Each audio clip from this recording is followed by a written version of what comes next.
probably too negative a description, the person-to-person relationship approach to changing culture.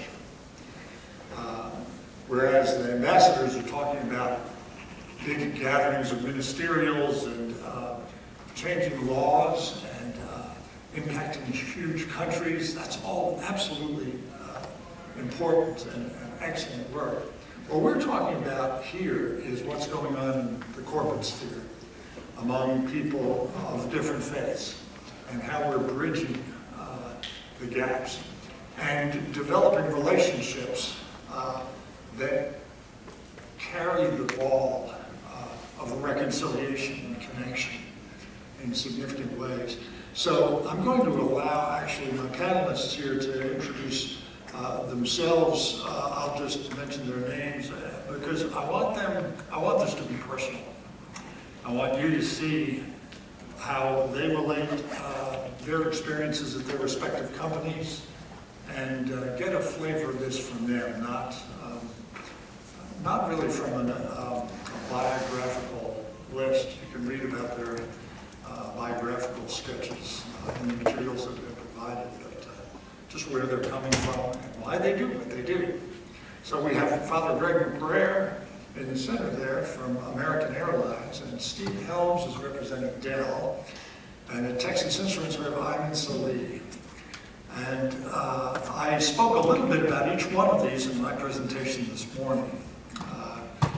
They are advocates, obviously, of religious freedom in business, and these are people who are living it out on a daily basis, and they see that it works and how it works. So our goals for this panel presentation is to provide first-hand stories, so you know it's not just me talking, as I did this morning with the videos, but also provide some ideas on how to start faith-oriented employee resource groups in your companies. I mentioned earlier that I had been involved with a group of people who started faith-oriented employee resource groups 22 years ago when it was really not done. This was something that was extraordinary, and people were saying, how in the world do you do that? Today, there's more of an acceptance of it in many companies, but it's still awkward in some, in quite a few. So my goal is, our goal together is to give you firsthand stories, and then to provide some ideas on how to start your own. Now, I've provided outside a little packet that talks about how to start faith-oriented employee resource groups.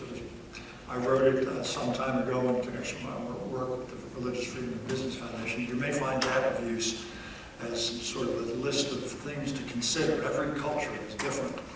But we're going to get the impressions from these folks, their personal impressions and why they do what they do. So I would, as I've shared with you guys, I'd like to start with just a little bit of background about your role and things like that. I'll have some specific questions about that, and then about the relevance. Why is this relevant to your work? And that's, at that point, we'll launch into a discussion of how to start one of these things and the impact on outside the business world. So let me just start, and I'll begin with Ayman here, Muslim representative from Texas Instruments. Really happy that you're here. Just give us a little background about what your role is in the company. What do you do for TI? Sure, absolutely. So, as mentioned multiple times, my name is Ayman Salih. I am a process integration engineer for Texas Instruments, specifically the Richardson location. It's a fabrication site where we manufacture the chips that you see. We manufacture the silicon portion of that, which is where the main circuitry resides. So if you're ever in Richardson on the borderline of Plano, that's near the Coit exit if you're on the Bush Tollway. So that's where I work. And when it comes to these ERGs, my involvement with the Muslim Employee Network started from day one. So I've been working at TI for 5 years now, and 5.5 actually.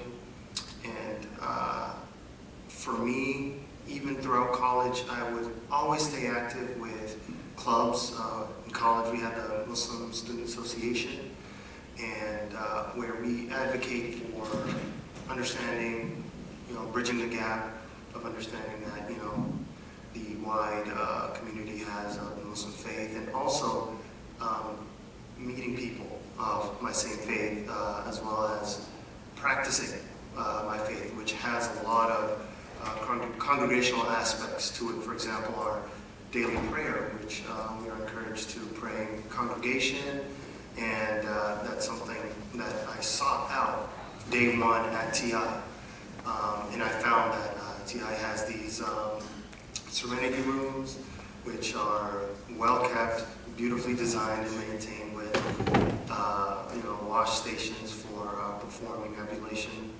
And it's just a wonderful place where I am able to bring my whole self to work and perform my prayer and be able to navigate the complexities of being a professional now while also implementing my faith, which is something really important to me. And as the years went on and I became more involved, I took an opportunity of becoming the co-chair for the group, the Muslim Employee Network, where one really important event that I want to highlight, which we've done, is called the Holiday Trifecta. So the word trifecta is a very common term we throw around. It's a measure of business success when it comes to just making new products on the business side, but we use that term here, where this year the Ramadan, along with Passover and Easter, occurred in the same time frame. Also with the rapid computing power and forensic technology, I think there's been an increased excitement about science and how much we can know about the world and consequently coming to the conclusion that religion is at odds with that and less valuable as a tool for coming to know the truth about the universe. Taking lots of don't take up too much more time, but I think there's also been, as one of the health challenges, rightly, I think that's fed into therapeutic.